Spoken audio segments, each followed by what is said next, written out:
Mga lods, first time gininamo ning ma-encounter ang ingon ani mga lode nga magsunog aning ana magdaob.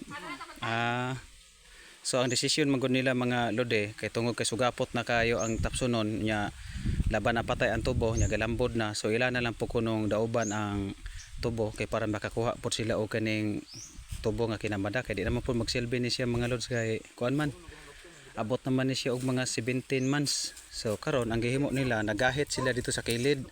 Ang tawag gahit ba gibawasan ba nila ang boundary tubo at saka tubo yung sa gitna nilinisa nila. So kani sila mga lods bantayan na nila dito ang tubo pag inuumpisahan na.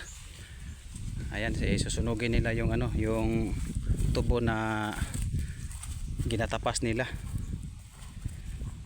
So first time na ko na ma-encounter sa ingon ani mga lods kung magdaob og tubo nya magbantay sila.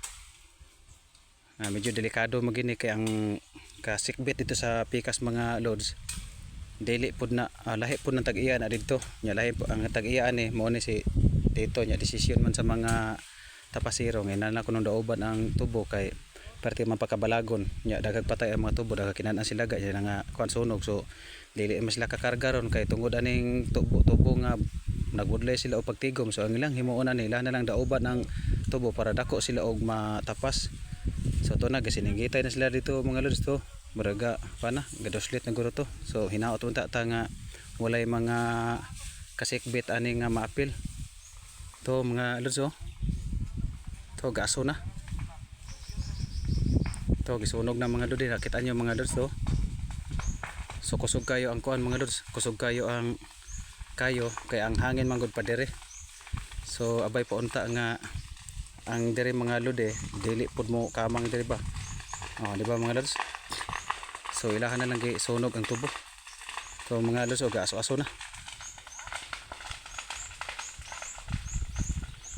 So first time na ko ni mga lods nga maka-encounter og ingon ani nga matan-aw ko sa tubo nga ilahang sunog.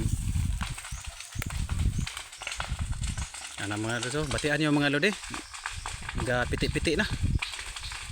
So ang ilang desisyon gid na mga lode nga dito gisla mosugod og sunog kay ang pakaon sa ang hangin pa diri man. So tuwa sila dito mga lode, dinaganay na sila dito, ilahang gibantayan dito nga walay makatabok sa pikas ug pikas. Kay pati lisura lagi mga lods kung mutabok ng kayuhag des pikas nya lain ra ba ng tubo diha. So kadako gid sa problema.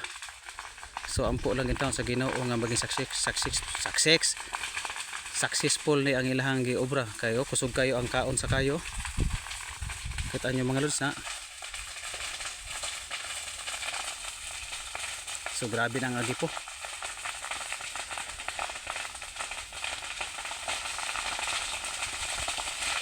Na mga lods galupad-lupad na ang mga agi po sa kakusog. So maatras ko mga lods kay pating kuan na mga lodi pati kusuga ang pagpakaon sa kuan sa kayo ga paka-paka na. So mao man gud ni mga lods ang ilahagong mga teknik nga ilang sunugon kay para man gud nga ang mga balagon ug ang mga patay nga tubo maapil na pud siya sa pagsunog. So manghinaot ta mga lods nga mag-success di silahang ubaron nga dili in taon makatapon diri sa pikas nga katubhan. Sila gigukod mga lodi nga kuan halo naay halo mga lods to ginagigukod naay halo sila nga gigukod. So to na mga lods dali ra gid kaayo ang kuan, dali ra gid kaayo ang kuan ang pakaon sa apoy.